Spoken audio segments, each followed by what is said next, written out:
Welcome to our podcast, We're Not So Different. I'm Samira. And I'm Ali. We're two professionals having real conversations about our experiences at home, work, and out in the community. We tell our stories through the lens of our different backgrounds to just find out that we're not so different. In our podcast, we'll explore ways that we can improve engagement and bridge social gaps while trying to find the humor in it all. Check us out on social media at WNS Different or email us at wnsdifferent@gmail.com.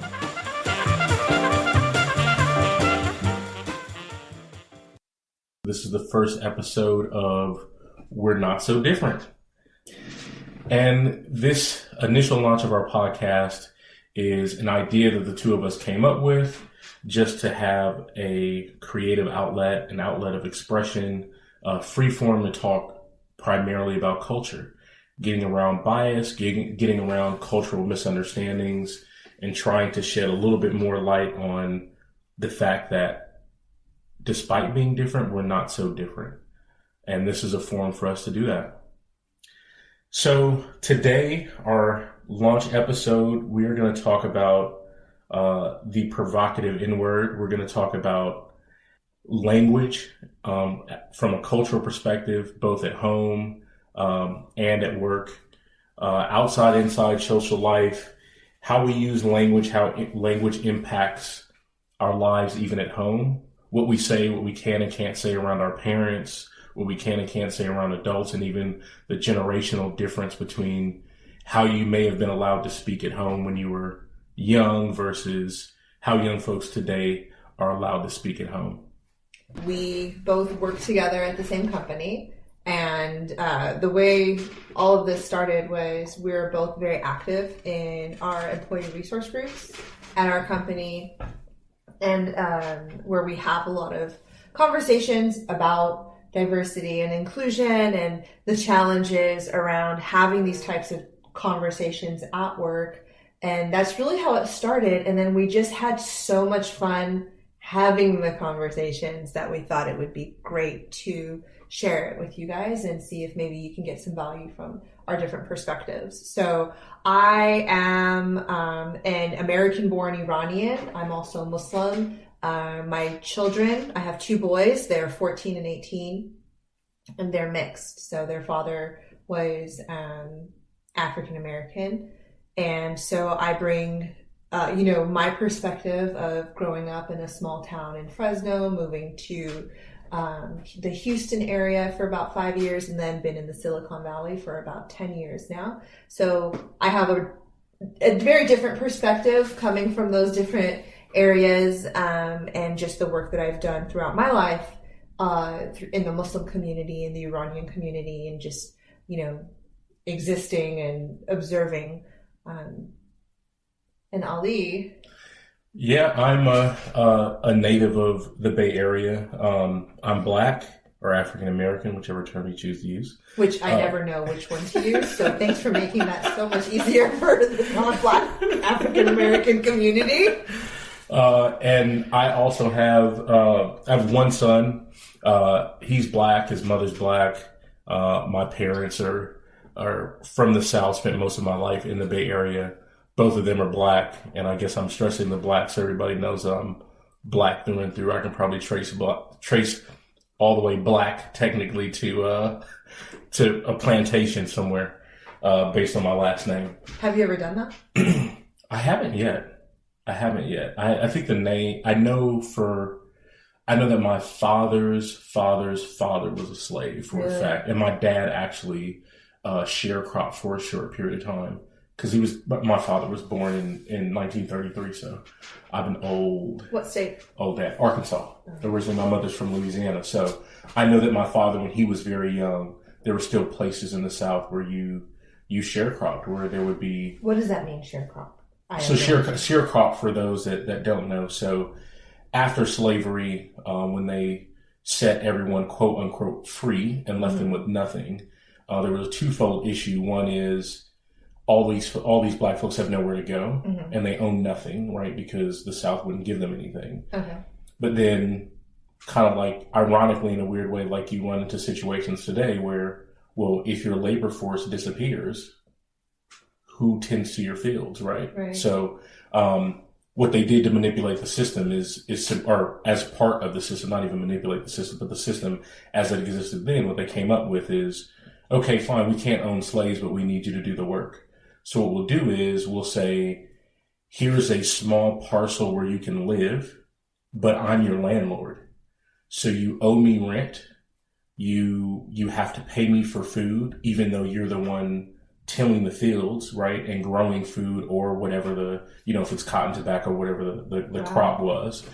And so they called that sharecropping. So the name sounds nice, but the reality was basically you were essentially indentured servitude, right? So it was, I'm there with my family. I'm working the field for my former master, ironically, and I have to pay him for everything that I use. So I have to pay him for rent, pay him for water, pay him for food, even though I'm doing the work, and basically created a situation where I would owe him forever. So I really couldn't get out of that situation. So it was basically a form of indentured servitude. So my great aunt on my father's side worked on a farm and essentially had my dad at a young age sharecropping there. Your dad was born in 1933. Yeah. So let's say well into the 40s, yeah. 50s. Like, he Yeah. was still doing that. That is insane. 1865 is when And even it was announced in the South. Right. And that's the thing, right? There's a difference between an announcement, and you got to think back in that day. It's not like now, right? That's where almost just 100 years later. Yeah. It's not like, okay, I can just make a phone call. Like, but there were, from my understanding, that there were instances of that sort of thing that still prevailed, right? I mean, even now, if you think about it, when people say, oh, I went to a certain part of the country and they're so old fashioned. Mm-hmm. They're so backwater. And people say that now. Mm-hmm. So you can imagine in 1940 or 41 or 42 or 45, yeah, how much a place could still be steeped in old tradition and old culture. And now the only caveat to this, though, is I'm not 100% sure that during his time that it was only Caucasians that own these places. So really when I'm explaining sharecropping, that's like the immediate aftermath, mm-hmm. right? But even further than that, it could still be that sort of arrangement. And I would have to find out from him if the owner of that land was indeed white. Because I don't know, because after a certain time, I mean, black folks did own parcels of land and have, homes and that sort of thing. And because continued that. And it could have just been something where they just continued that practice, right? You can come work for me, right? Because this mm-hmm. is, probably well before unions and mm-hmm. Actual like, oh, we have, a number of laborers for us or farmers or what have you. So I'd have to ask him about the specifics, but I know that he used that term specifically. Okay. So I want to ask you this question and then we'll get to the topic. Okay. What are your thoughts on Juneteenth and why you don't celebrate it? Your perspective, not necessarily representing the community. Yeah. No, yeah, there's going to be a lot of how I personally feel and then how other folks in the community feel. I am very, I guess, particular about celebrations in general because I want to understand where they came from and what they're about. Oh, okay. So given that Juneteenth is about the Emancipation Proclamation, was it really an Emancipation Proclamation? To me personally, absolutely not.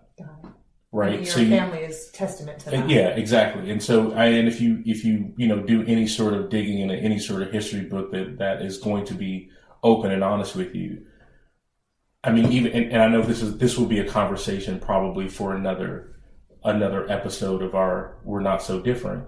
But as much as in American tradition they talk about, the great thing, the great forefathers and, who built the country, yada, yada, yada.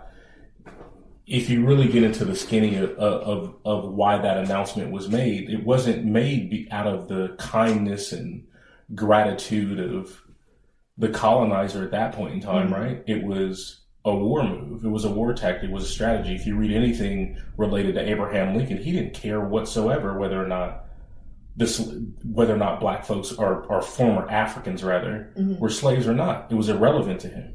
Mm-hmm. It was about saving and preserving the Union solely. Mm-hmm. Nothing to do with, oh, I actually believe that these stolen Africans are real people with real thoughts and can be, contributors to our society, et cetera, et cetera. It was simply about the Union. And there were a lot of conversations that happened after that about, well, what do we do with these folks? Once we've done that, there were conversations centering around, do we ship them to Cuba? Do we ship them to Haiti? Do we ship them? There was one conversation about, do we ship them back to Africa? So basically, we're done with them and just we're done with them. So how do we get rid of them? But it was too expensive to send them to Africa. One of his, I believe, if my memory serves correctly, one of his advisors said, the idea of sending them back to Africa is not a bad idea, but it would be too costly for us to do so.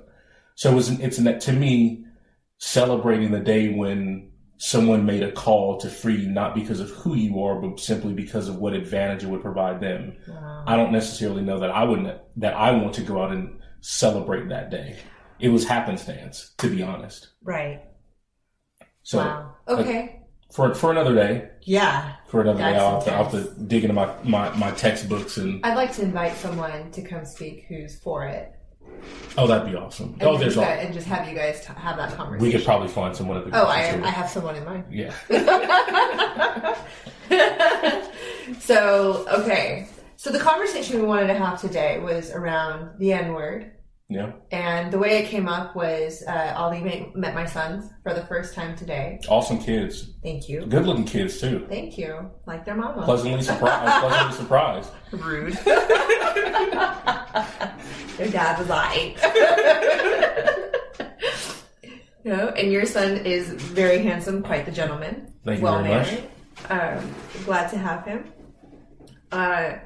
As we were, preparing for this podcast, I confessed to Ollie, which I do a lot, about how my children sometimes, more frequently, recently, as they're getting older, and they've been using the N-word, and how that has been kind of playing in my internal dialogue when I say something. And then it just really, really, really, really got me present to, one, the impact it has on a human being, being called that, especially when it's in terms of the color of their skin, right? Yeah. So I don't like the word being used, but you were more surprised that... Go ahead, Tom. What surprised you most? Funny, because I've been told that I have a very expressive look, and my facial expressions are very unique, and my son picks it up too. So it's so funny to watch him get excited or angry or upset, and his teachers tell me the same thing, his expression. So my expression surely was that of shock and awe and surprise. I was completely blown away by it, but which is great though, because the point of this podcast is to talk about culture. Like this whole thing came up from culture outside of just diversity and inclusion. There's the diversity side, there's the inclusion side. So the diversity is saying, I'm Black, you are Ryan, right? There's the diversity, but the inclusion part of it is let's talk about these things. Yeah. So that threw me, but why it threw me is because of how I was raised and where my parents are from and their culture. Sure. So for my father growing up in the Deep South, obviously down there was said with a hard ER, and it meant something very different, right? That there's the despicable side of the word. When I was growing up, and my father moved to the Bay Area when he was in his early 20s. So that is 44, so late 50s, early 60s. So when I was growing up for him, the classic, Deep South Christian household, using bad language was just not allowed, period, by children. Absolutely not. Like you cursed, I couldn't say dang or darn. Like that was too close to damn especially as far as my mother was concerned. So we got away with that growing up because my parents are immigrants. And even though I identify as Muslim, I was not raised in a religious household at all. And I think half the time my mom didn't understand what we were saying anyways. Right. I think it was, we were speaking too quickly. It's kind of like one of those things where, you listen to songs that you grew up with and you used to sing. Right. Like, and then when now as an adult you actually listen to the lyrics and you're like, oh my God, I can't believe I used to say that. Oh, that's what he's doing to her? Oh. Salt and pepper, what? Right. What are we pushing? No. Right. Right? So I think we got away with a lot. Yeah. I don't think most in a traditional household, like if I was in Iran, and of course every family is different, but I think, we're just raised with that certain respect. Like there are certain things you just knew not to say to adults or certain language, like in Farsi, when we're speaking to an adult, just like with French, I believe Spanish, and other languages, we have a formal version of the word. Yeah. Right. Okay, if I want to say you, my son, if I'm talking to you, I'll say to. But if you were like my boss or someone I respected, I would say shoma. Oh, okay. Not that you don't respect. Yeah. I'm definitely a two. So for us, I think because it's in our language, our parents didn't have to tell us over and over to be respectful. Right. It's in our language. It's built in the language. Right. So we knew when I was saying, that I was speaking differently to different people, and I knew there were certain people that I couldn't speak with. So similarly here, like sir, ma'am, Mrs. That's the formal. Yeah. So back to like the cultural aspect of this is, so when I was growing up, my father didn't use a lot of profanity at all. And and for him, it was more of a respect thing and use your words, right? Okay. So he led by example. My father absolutely led by example. And so it was funny when you were saying that, your kids use the N-word, and I was like completely shocked.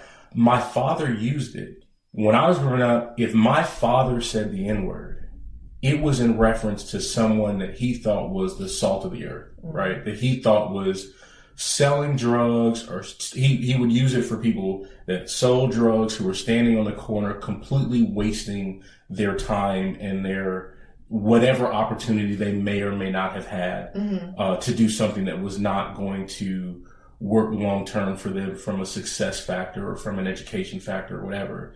He specifically referred to black kids who weren't about anything as that. So I knew when I was growing up that for him, when he said it, that wasn't good. When my friends said it, it was a term of endearment, right? So and the funny thing about language, just to take like a very slight detour, it means whatever the person wants it to mean. And what I mean by that is, I know women, right, that call each other bitch all the time. Right. And love each other. Sure. Bitch. Right? Like all the time, right? So exactly. So I kind of grew up in that split where I had an old father from the South, but I grew up in the Bay Area, very far from the South, in a very diverse area in a diverse area within the Bay Area. So on the street I grew up on, it was all blacks and Latinos. Okay. It was like one white guy that was our age when I talk about the folks that were our age. So it was interesting growing up with that dichotomy in the household. When he said it, it was just like, I don't want to be that N-word. But then outside of my friends, like, I'm that N-word. Yeah. So for me, like, I think growing up, my parents are very casual. I do swear around my dad particularly more comfortably than I would my mom. And my reasoning around allowing my kids to say it, even though they know I don't like it, and my thoughts about it, and me not being a black person or of the African American community, like I don't really feel like I get to say one way or another whether what I mean. Like I don't feel like I have the space, or even though they're my kids, I don't feel like I have the right to really take that choice from them. And when I've talked with people, just like you talk about identifying as black or African American, I know that there is the argument that taking ownership of it, right? So changing the meaning from a negative to derogatory to making it more of a companion type thing. And my opinions aside, I didn't want to take that away from my kids. One, I don't feel like I have a place. Their dad uses it, so another reason I can't. Didn't feel like I could take it away from them. But also, as I mentioned, my kids just recently started to engage more with the Black side of the family, or the African American side of the family. And I feel like that's their way of like partially hanging on to that identity. Like this is also who I am. Yeah, I'm Iranian, and yeah, I am my own person, and I don't, being raised in the Bay Area, they have the privilege of saying things like, my color doesn't define me. But yes, it does. That's another topic. That's a whole other topic. But like, being raised around that attitude and that dialogue of, I'm not defined by what the color of my skin is. That they have that privilege, right? But I feel like this is just kind of their way of like holding on a little bit. That's interesting too that you brought that up, because I have to part of We're Not So Different is I have to understand it from your perspective, right? Mm-hmm. I have to use my intellect to try to figure out, okay, if I put myself in the shoes of a person who's not Black, mm-hmm. but has children who are close enough to be recognized as Black by the police. Oh yeah, they clearly. Then that's an interesting thing, because I when I was growing up, for my parents, specifically my dad, ownership trumps race, meaning, if this is my house and I don't like something, I don't care what you are or what you're mixed with or what you identify as. My rules are my rules for where I pay bills and where I go and bust my hump at whatever my employment is and provide for you. And that will trump other things. And I think that probably was built into why my eyes got so big when you said that they can say that, because for my dad it was definitely like, we're all Black in the household, so that the talk about ownership and that sort of thing kind of goes out the window. And that's where I'm sitting here listening to you, and I'm like, I didn't really think about the idea of, well, they're Black and they need their own self-expression. I don't want to tread on their ability to express themselves. But I know my dad would be like, yeah, whatever, I'm paying bills in here if I don't like it. And honestly, to say I don't like something for him is the same as saying don't do it in my house, which is that's interesting. Yeah, so I feel like we need a topic to be to talk about, just talk about what happens when you have children that don't look like you. And you'll be my expert witness on that and the things that you think about as a parent when it comes to not wanting to, in this case, stifle someone's Blackness, so to speak, right? Because that's probably a whole nother thought process. And you're the kids nowadays, I'm sure they're a little bit more, I don't know, I like to call it challengey, if that's even a word. About, well, I'm this and I'm that, and mom let me, blah, blah, versus old school style of, I'm still. Not my dad didn't directly say it, or my parents, but definitely, speak when spoken to. That generation, speak when spoken to. Children are to be seen, not heard. Yeah.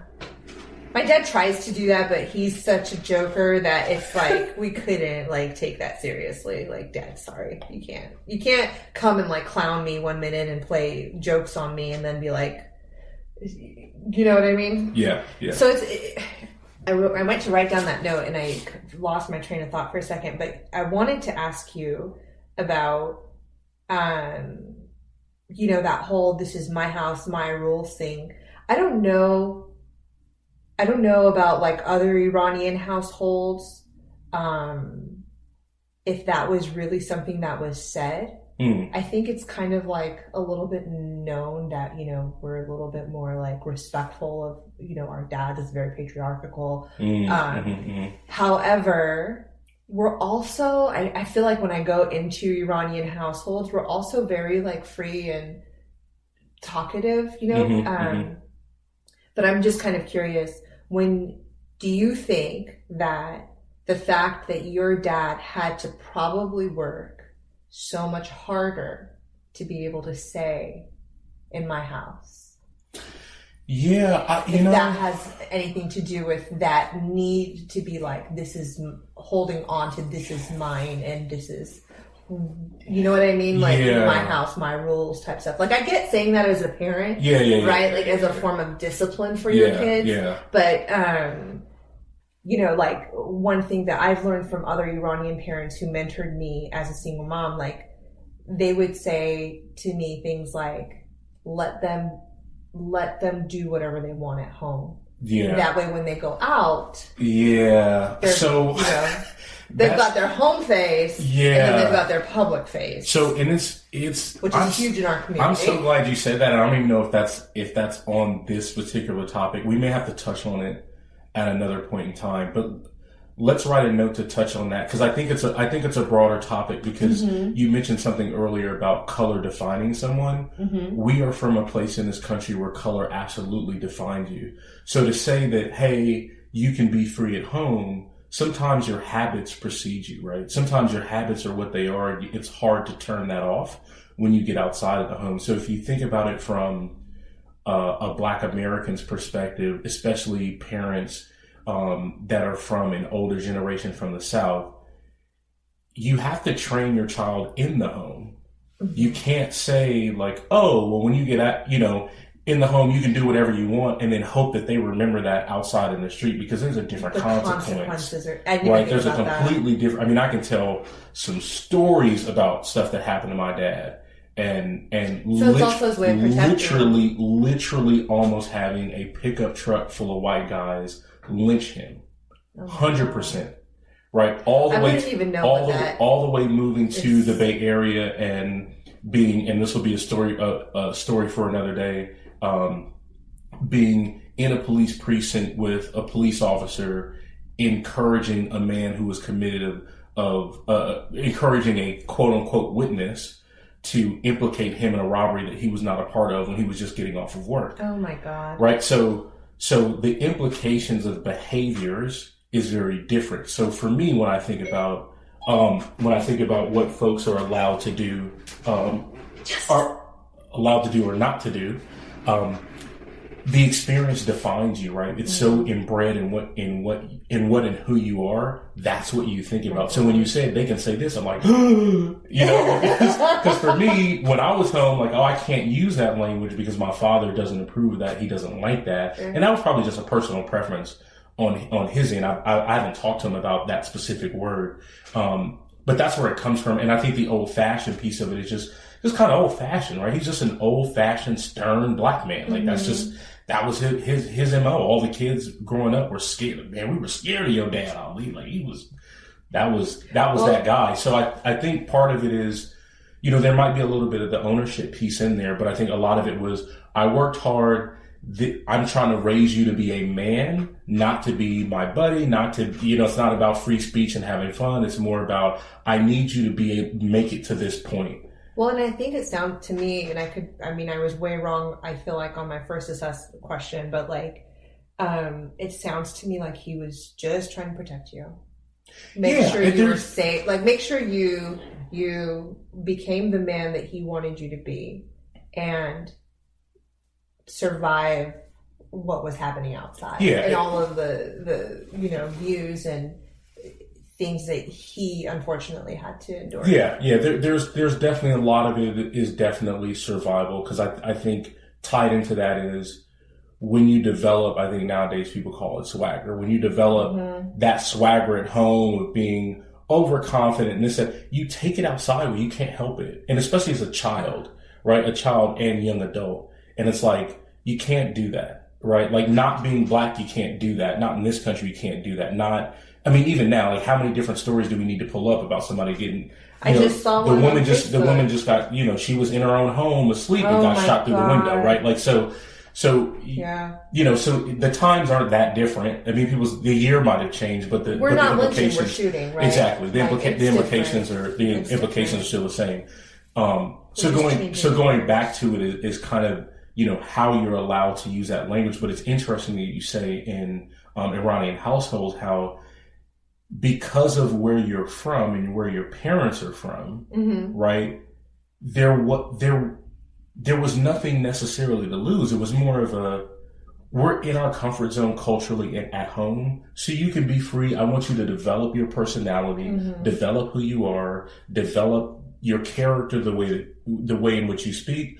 But just make sure that you're respectful when you're outside of these doors, right? There was more built in the mind than possibly there, but that's also an important thing, because I think people see folks from that region of the world and sometimes wonder about their level of confidence and their level of, and I call it confidence rather than disregard, because some people see it as disregard for others. When they're confident, when you see folks from the Middle East that are just confident in and of themselves, right, from that part of the world. And that shed a little bit of light on that for me. Not that I have anything against it. I think everybody should be that way. But can you expound more on that? Like, what does that do for the child, right? I think what it does is it makes you comfortable in your own skin, right? Like, I'm a unique scenario where I was always self-conscious anyways, wherever, because even though I felt comfortable and confident about who I was very proud to be Iranian. I also was very aware of my differences, right? I wasn't blonde. And even though I wasn't being attacked or immediately judged the way I think Black people are, or other minorities are, I'm culturally ambiguous looking. Like, you don't necessarily know. Right, especially me. I don't look Iranian. I have light eyes. Whatnot, fairish skin. But I think for me, it really, I don't know, it was something I was very proud of.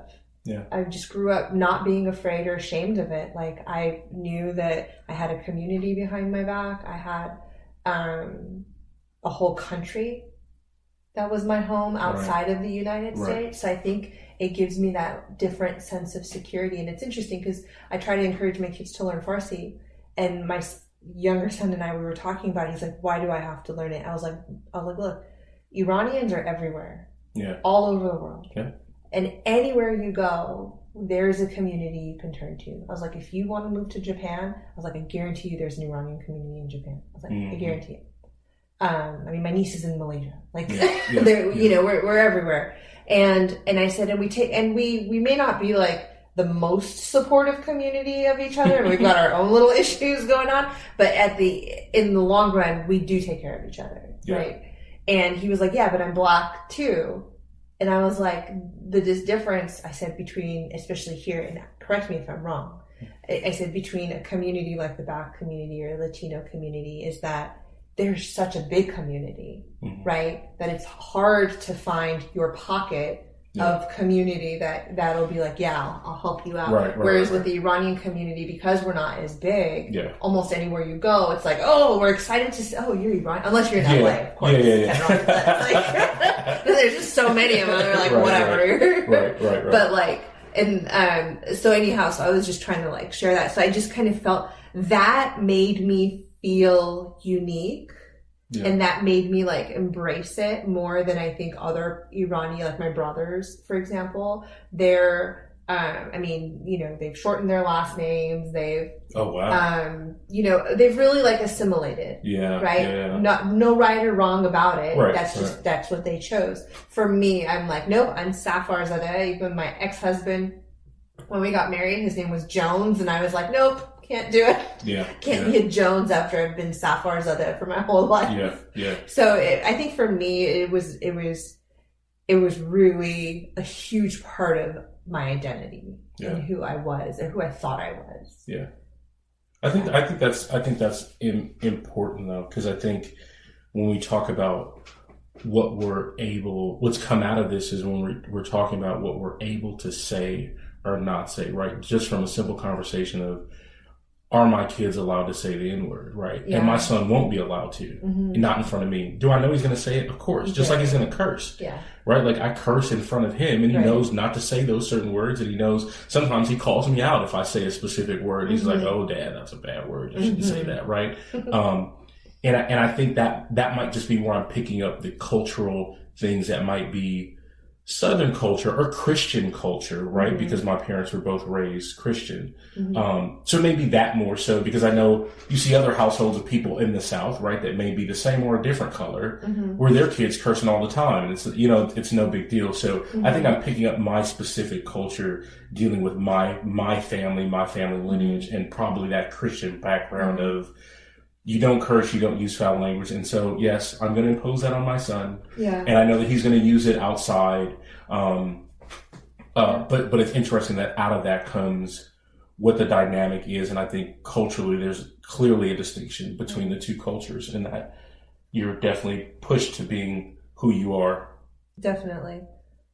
Well, I'm trying to think of how to say this because, the title of our podcast is We're Not So Different, right? Mm-hmm. And a lot of similarities that I've seen in this conversation revolves around, the love of our parents for us, and our cultures and communities where we're from, wanting to make sure we're safe and protected and nurtured.